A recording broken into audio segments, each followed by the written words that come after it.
Most property owners think a 1031 exchange can only be used for rental properties or commercial investments. But here's the part very few people know. The IRS created a clear legal pathway to use a 1031 exchange to buy your future primary residence, your second home, or even a personal vacation property. Today, I'm breaking down exactly how Revenue Procedure 2008-16 works, and how investors have quietly used it for years to transition into their dream home while deferring capital gains taxes. In 2008, the IRS issued Revenue Procedure 2008-16. It created a safe harbor, basically a blueprint, for acquiring personal use property as the replacement property in a 1031 exchange. Here's the simplified version of how that process works. You start by selling your current investment property, a rental, duplex, commercial space, whatever qualifies, using the standard 1031 exchange rules. Next, you purchase the home you eventually want to live in.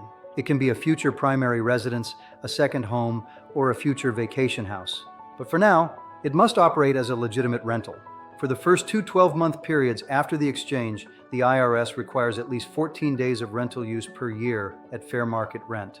Yes, you can rent it to a family member if it is their primary residence and they pay fair market rent.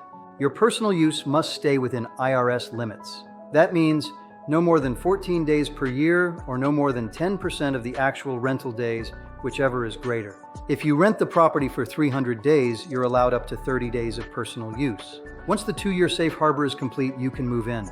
At that point, you've fully complied with IRS requirements and the property can legally convert to your home.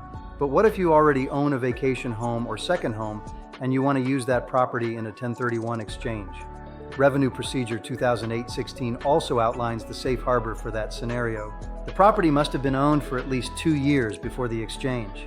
It must have been rented at fair market value for at least 14 days during each of those 2 years. Your personal use must have been no more than 14 days or 10% of the actual rental days, whichever is greater.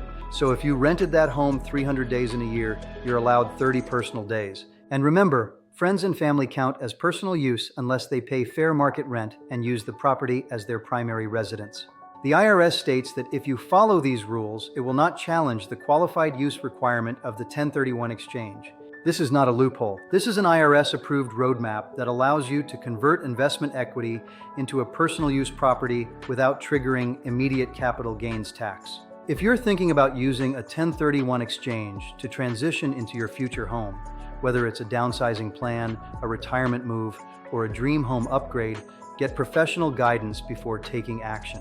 I'm Coach Frank D'Angelo with Realty Nexus. If you'd like clarity or you want to understand whether this strategy works for your situation, reach out and let's walk through your options. I can be reached at 612-281-1033.